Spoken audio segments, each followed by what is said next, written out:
¿Alguna vez se ha preguntado si sus oraciones pueden, sin que lo note, estar causando más dolor que alivio a alguien que ha partido? Parece imposible. Después de todo, la oración es siempre un acto de amor, ¿no? Pero según Chico Xavier, hay una forma muy común de rezar por los suicidas que, en lugar de traer paz, mantiene sus almas atadas a un sufrimiento aún mayor. Y lo más sorprendente es que mucha gente lo hace creyendo que está ayudando. Lo que Chico decía no se basaba en juicios o dogmas rígidos, sino en relatos y enseñanzas que él afirmaba haber recibido del plano espiritual. En varias entrevistas y cartas psicografiadas, describía la situación de espíritus que se habían quitado la vida y que al recibir ciertas oraciones de la tierra, sentían una mezcla de confusión y dolor aún más intensas. No porque la oración fuera mala en sí misma, sino porque la intención detrás de ella estaba mal dirigida. Imagine que usted está intentando nadar para salir de un río turbulento, pero alguien, queriendo ayudar, salta y comienza a jalarlo hacia el fondo sin darse cuenta. Así es como Chico describía algunos tipos de plegaria. La mayor parte de las personas que ora por alguien que cometió suicidio, especialmente en los primeros días después de la muerte, lo hace cargada de tristeza, culpa y desesperación. Esas emociones, según el médium, no se quedan solo dentro de quien reza. Atraviesan lo que él llamaba corriente mental y llegan hasta el espíritu. Y aquí está el punto más delicado. El espíritu, que ya está confuso y fragilizado por la forma en que desencarnó, siente ese peso como si fuera una invitación a permanecer ligado al sufrimiento que vivió en la tierra. Muchos familiares, en el impulso del dolor, comienzan sus oraciones diciendo cosas como: ¿por qué hiciste esto? Nos dejaste solos. No puedo vivir sin ti. Frases que, en el fondo, son desahogos legítimos, pero que, en la visión espiritual, pueden transformarse en cadenas emocionales, impidiendo que el espíritu siga hacia tratamientos y amparos de luz. Chico repetía: la mejor oración es aquella que libera, no la que aprisiona. Él contaba que en el mundo espiritual hay equipos de socorro especializados en acoger suicidas, pero ese trabajo exige que el espíritu acepte desvincularse poco a poco de las influencias de la vida física. Cuando la plegaria se hace con desesperación, es como si ese desvinculamiento se retrasara. Chico usaba un ejemplo simple. Imagine que un paciente está en recuperación y un pariente, todos los días, va al hospital e insiste en hablar sobre el momento del accidente, sobre el dolor que siente, sobre cuánto no logra superarlo. El paciente revivirá la angustia en cada visita. En el plano espiritual, según él, ocurre algo parecido. Y aquí viene un detalle que mucha gente no sabe. Chico no decía que no se debe orar por suicidas. Al contrario, él insistía en que esas personas necesitan aún más de oraciones. Su alerta era sobre cómo orar, y ese cómo hace toda la diferencia. En sus palabras, la oración debe ser un canal de luz y tranquilidad, como un abrazo silencioso que dice: estás seguro ahora, sigue en paz, confía en el amparo que estás recibiendo. El problema es que nuestro instinto, movido por el dolor, quiere mantener el vínculo afectivo de la forma más intensa posible. Queremos llamarle por su nombre, hablar como si estuviéramos conversando directamente, llorar como si él o ella estuviera delante de nosotros. Esa necesidad de proximidad es humana, pero según Chico, es justamente lo que impide que el alma encuentre la serenidad necesaria para iniciar su adaptación en el otro plano. Él relataba casos de espíritus que decían sentir una presión para volver, para consolar a los vivos, lo que les causaba aún más sufrimiento, pues ya no tenían cómo actuar en el mundo físico.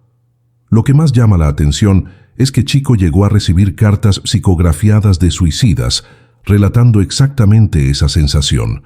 Algunos decían que sentían una llamada proveniente de la familia y que, aun intentando recuperarse, volvían al lugar donde vivían, permaneciendo allí invisibles, solo absorbiendo la desesperación de los parientes.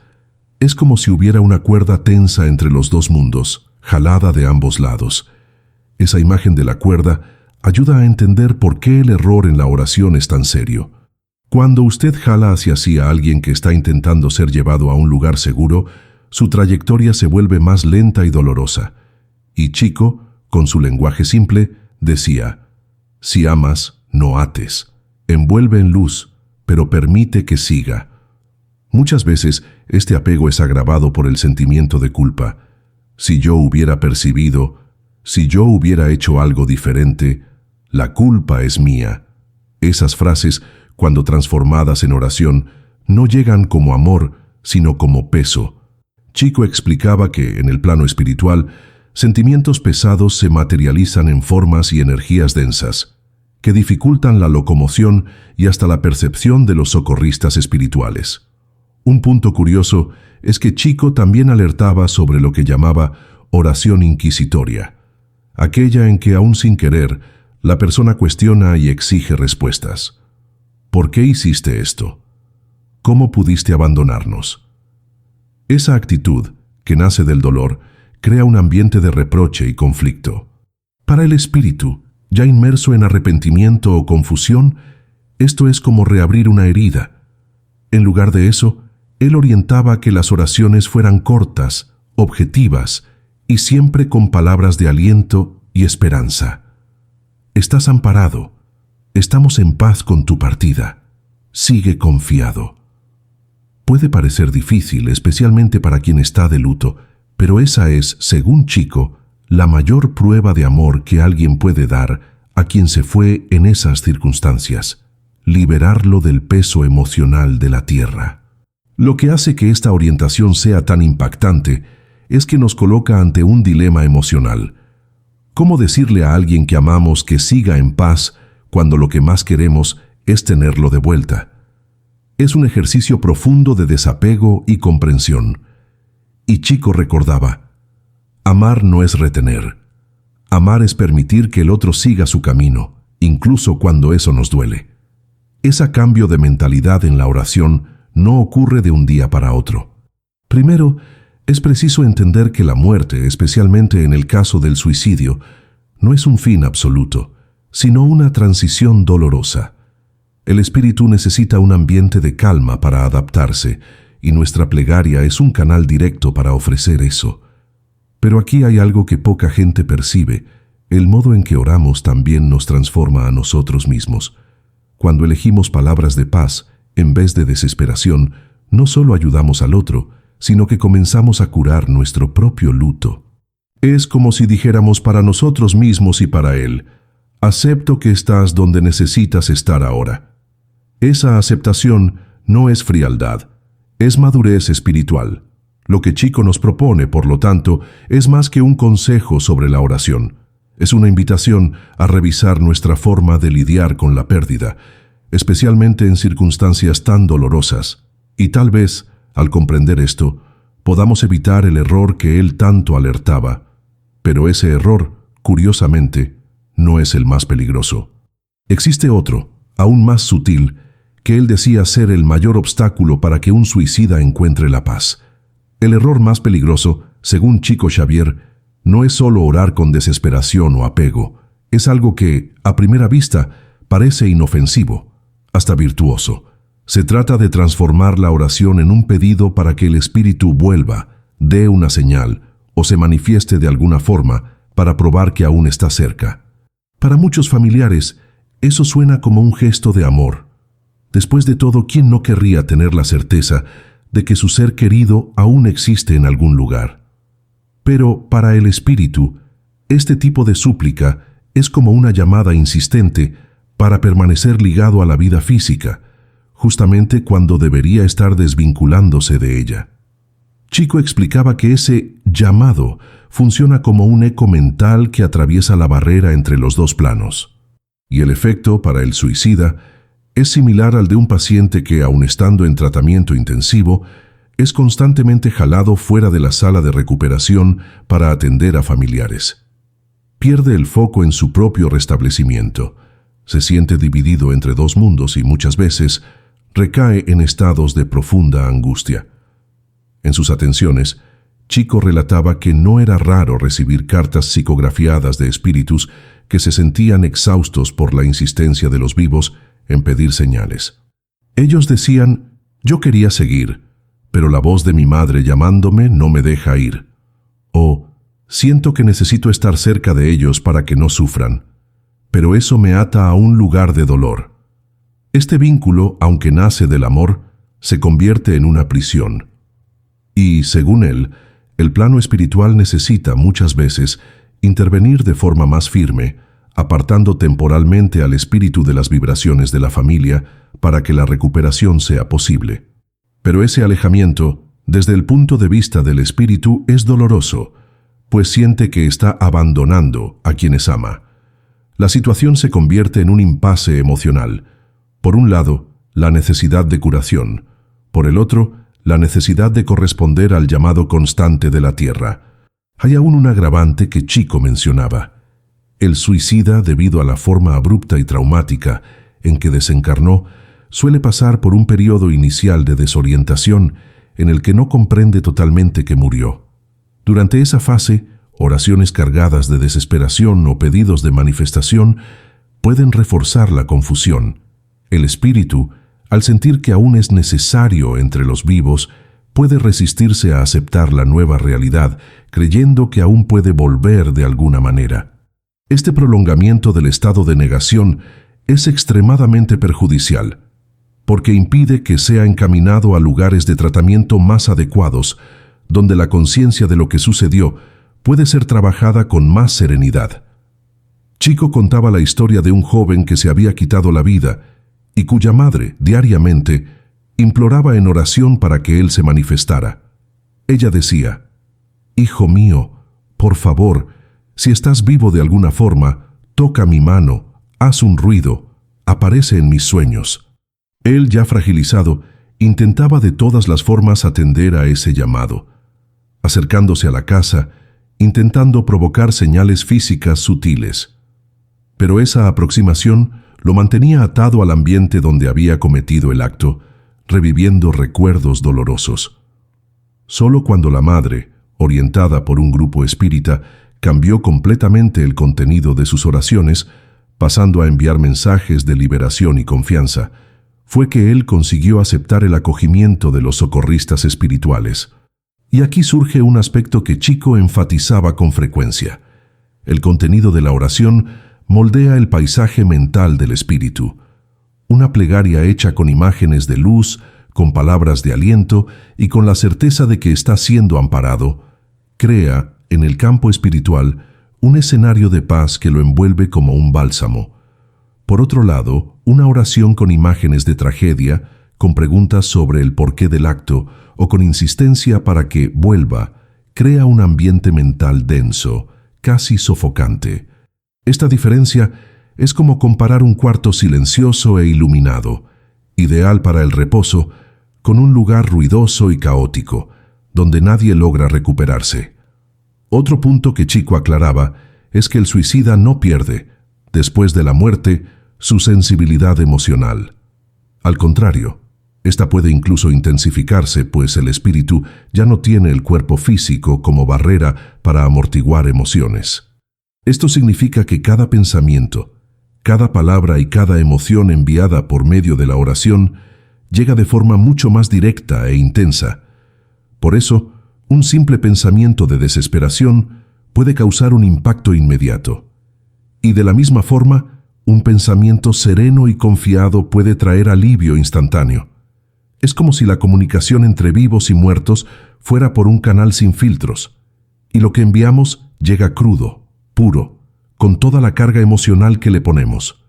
Chico alertaba aún que, en el caso de suicidas, la tentación de volver a la convivencia con los vivos es mayor que en otras formas de desencarne. Esto porque muchas veces parten dejando asuntos inacabados, palabras no dichas o situaciones de conflicto. La conexión emocional se mantiene tan fuerte que si hay un llamado constante de la familia, es casi irresistible no atender. Pero esta visita a los vivos no es la misma que la de un espíritu en paz que puede aparecer para confortar.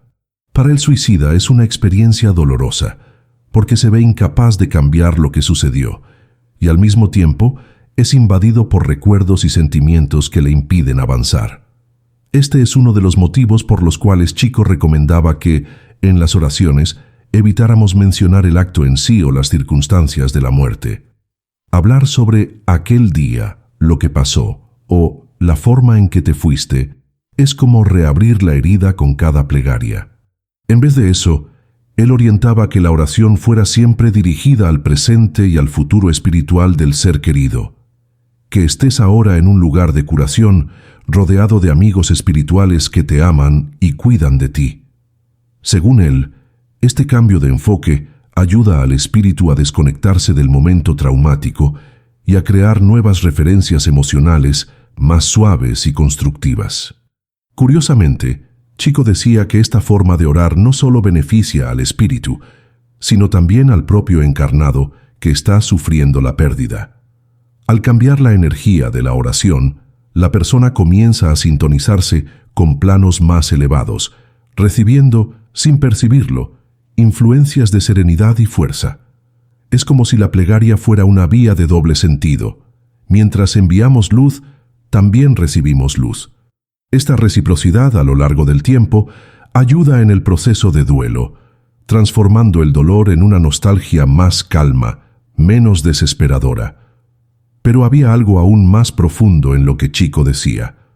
Para él, el error de pedir señales o insistir en la presencia del suicida no era solo un equívoco práctico, era en el fondo una dificultad humana para aceptar la separación física.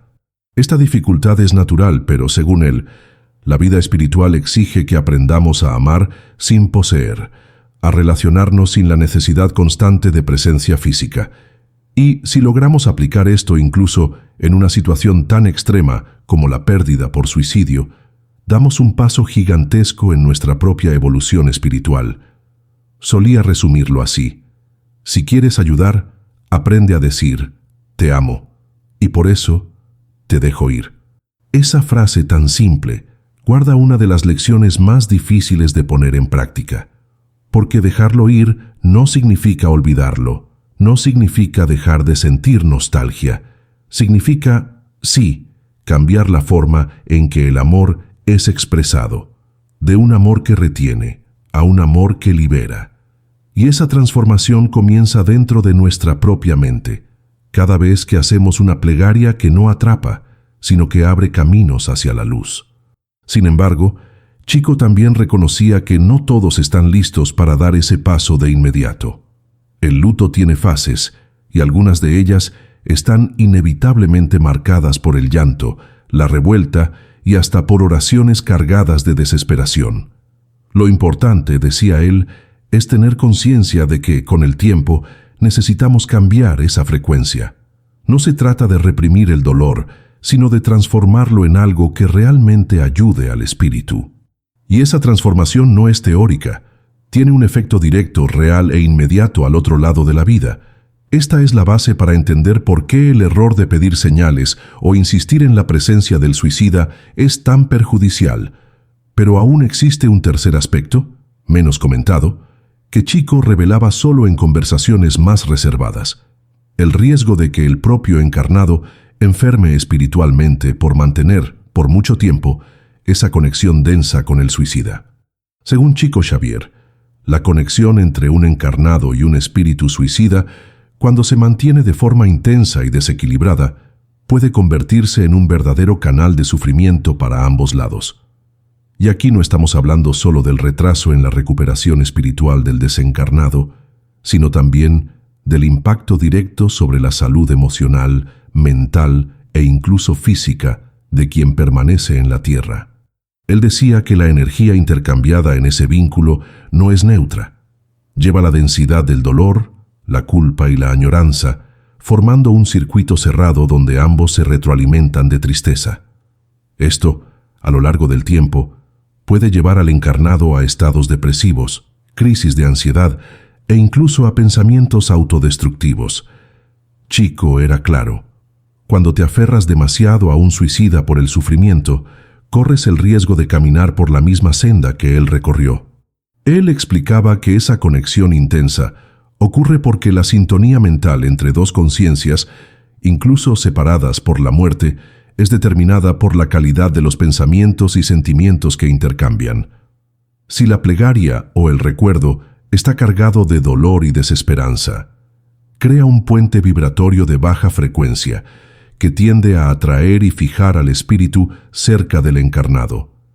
Y, estando cerca, el espíritu transmite, incluso sin intención, su propia carga emocional desequilibrada. Esto no es una posesión en el sentido popular, sino un fenómeno de acoplamiento de campos mentales, donde las emociones de uno acaban mezclándose con las del otro. Es por eso que algunas personas, en luto por suicidio, sienten una tristeza que parece no disminuir con el tiempo, o perciben una sensación de peso constante en el ambiente. Chico también alertaba sobre un peligro silencioso, el encarnado que, inconscientemente, comienza a negociar con el espíritu.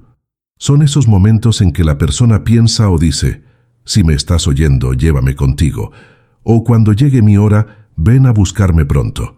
Este tipo de pensamiento, incluso dicho en un momento de debilidad, es extremadamente perjudicial, porque, según Chico, abre espacio para una sintonía profunda con ideas de fuga de la vida. Y en el caso de un espíritu suicida aún en recuperación, esto puede generar una conexión donde ambos se refuerzan mutuamente en la idea de abandono de la encarnación. Él decía que este es uno de los riesgos más serios y que muchas veces es ignorado porque se confunde con amor o añoranza intensa. Para ilustrar este punto, Chico contaba la historia de una señora que perdió a su hija por suicidio. Durante meses, ella oraba pidiendo que las dos se encontraran pronto y que la hija la llevara cuando fuera posible. Este pedido, repetido casi diariamente, creó una sintonía tan fuerte que, según relatos espirituales, la joven desencarnada pasó a sentirse responsable por atender el ruego de la madre, manteniéndose cerca de ella la mayor parte del tiempo. El resultado fue que ambas comenzaron a compartir las mismas sensaciones de tristeza profunda. La madre, sin darse cuenta, comenzó a presentar síntomas físicos como fatiga constante, crisis de llanto sin motivo aparente y pérdida de interés por la vida. Solo cuando recibió orientación espiritual para cambiar completamente su postura en las oraciones, es que ese vínculo comenzó a debilitarse, permitiendo que cada una siguiera su propio camino de aprendizaje y curación. Chico reforzaba que la oración equilibrada es sobre todo un acto de responsabilidad. Amar a alguien que se fue, especialmente en esas circunstancias, no significa mantenerlo preso a nuestro campo emocional, sino justamente lo contrario. Significa desear, de forma consciente, que encuentre el tratamiento y la luz que necesita. Esto exige disciplina mental, porque la tendencia natural, principalmente en los primeros meses, es hablar en la oración como si estuviéramos conversando directamente con la persona, mezclando recuerdos, pedidos y declaraciones cargadas de emoción. Él recomendaba sustituir eso por mensajes simples, objetivos y siempre dirigidos a la paz y al avance espiritual del otro. Confío en que estás en buenas manos. Recibe mi luz y mi cariño y sigue adelante con valentía. Otro aspecto que él resaltaba era la importancia de cuidar la propia vibración antes de orar. Muchas personas se arrodillan o cierran los ojos para rezar en el apogeo de una crisis de llanto, creyendo que así la oración será más verdadera. Pero para Chico, la fuerza de una plegaria no está en la intensidad de la emoción, sino en la claridad y serenidad con que es emitida. Esto no quiere decir reprimir el llanto o el dolor, sino elegir un momento en que la mente esté un poco más estable, de modo que el mensaje enviado sea realmente de auxilio. Él solía decir que, si queremos ser un faro para alguien perdido en el mar, primero necesitamos encender nuestra propia luz. Para quienes estaban de luto, Chico sugería también incluir en las oraciones no solo al ser querido que partió, sino a todos aquellos que pasan por la misma situación. Esta ampliación de foco tiene dos efectos poderosos. Primero, saca la mente del ciclo cerrado del dolor personal, permitiendo que la compasión se expanda. Segundo, fortalece la corriente de energía positiva enviada al plano espiritual, beneficiando a un número mucho mayor de espíritus que están en el mismo estado. Él decía que cuando la plegaria se vuelve colectiva, su fuerza se multiplica, y eso puede acelerar el proceso de recuperación de muchos que, como nuestro ser querido, también están siendo amparados. Existe también el punto de la aceptación activa, concepto que Chico mencionaba para describir la postura ideal ante la pérdida. Aceptar, en este caso, no es resignarse pasivamente, sino tomar decisiones conscientes que contribuyen a la curación de todos los involucrados. Esto puede significar cambiar hábitos, retomar actividades que den sentido a la vida y buscar formas de honrar la memoria del ser querido sin quedarse atado al momento de la muerte. Él citaba casos de familias que, después de comprender estas enseñanzas, crearon acciones benéficas en nombre de la persona que partió, transformando el dolor en un movimiento real de ayuda al prójimo. Este tipo de actitud, según él, es una de las más elevadas formas de oración, porque genera luz en el mundo físico y en el espiritual. Pero a pesar de todas estas orientaciones, Chico sabía que la culpa era un obstáculo persistente. Muchas veces, el familiar se siente tan responsable del acto que, incluso entendiendo la importancia de liberar al ser querido, siente que no merece dejar de sufrir. Esa mentalidad, decía él, es una trampa emocional peligrosa. La culpa no ayuda al espíritu, no repara lo que pasó y además alimenta el vínculo enfermizo. Por eso insistía en que el perdón, a sí mismo y al otro, es parte esencial de la plegaria liberadora. Sin perdón, la oración siempre lleva una sombra de peso, y esa sombra es percibida de forma muy clara en el plano espiritual. Chico también recordaba que, en el mundo espiritual, el tiempo no es percibido como aquí. Esto significa que, para el suicida, algunos días terrestres pueden parecer semanas o meses de vivencia intensa, dependiendo del estado emocional en que se encuentre. Por eso, oraciones hechas con calidad y constancia, aunque cortas, tienen un impacto mucho más rápido de lo que imaginamos. Con cada mensaje de serenidad que llega, el espíritu recibe un estímulo real para seguir el tratamiento, como si una ventana de aire puro se abriera en una habitación sofocante. Y aquí entra el punto final de este bloque. Entender que el proceso de curación es conjunto. El suicida necesita oraciones que lo liberen y el encarnado necesita aprender a orar de forma que no enferme. Cuando ambos comienzan a alejarse de la energía densa de la conexión de sufrimiento y a conectarse por la energía de luz y aceptación, el vínculo no se rompe, se transforma. Pasa de un lazo de dolor a un lazo de amor maduro, que respeta el momento y la necesidad de cada uno. Es ese tipo de vínculo el que Chico decía que perduraría para siempre, y que en el momento adecuado permite reencuentros mucho más saludables en el plano espiritual. Ahora vamos a la parte más práctica. ¿Cómo transformar una oración común, muchas veces hecha por el impulso del dolor, en una plegaria realmente liberadora para un suicida, según Chico Xavier? Aquí veremos paso a paso cómo él enseñaba a conducir ese momento y por qué esto puede cambiar completamente el destino espiritual de quien partió. Para Chico Xavier, transformar una oración hecha por el impulso del dolor en una plegaria liberadora no es un acto automático, es un ejercicio de conciencia. Él decía que el primer paso es comprender que, al orar, usted está de hecho estableciendo un contacto real con aquel a quien se dirige, aunque ese contacto sea mental y no verbal. Por eso, cada palabra y cada emoción contenida en ella llegan al destinatario con un peso o una ligereza que pueden marcar toda la diferencia. Y aquí está la clave. Antes incluso de pensar en qué decir, es preciso ajustar la propia vibración. Chico sugería que la persona, antes de orar, buscara algunos minutos de silencio, respirara profundamente y, si fuera posible, recordara un momento feliz vivido con el ser querido, no para aferrarse a él, sino para despertar un sentimiento genuino de gratitud por la existencia de esa persona. La oración, decía él, debe nacer de la gratitud, no del reproche. Después de crear ese estado inicial de serenidad, el segundo paso es elegir conscientemente palabras que liberen. Chico insistía en que debemos evitar frases que remitan al acto, a la forma en que la persona murió, o a preguntas sobre por qué hizo aquello. Esos elementos son disparadores que atan al espíritu a la escena traumática.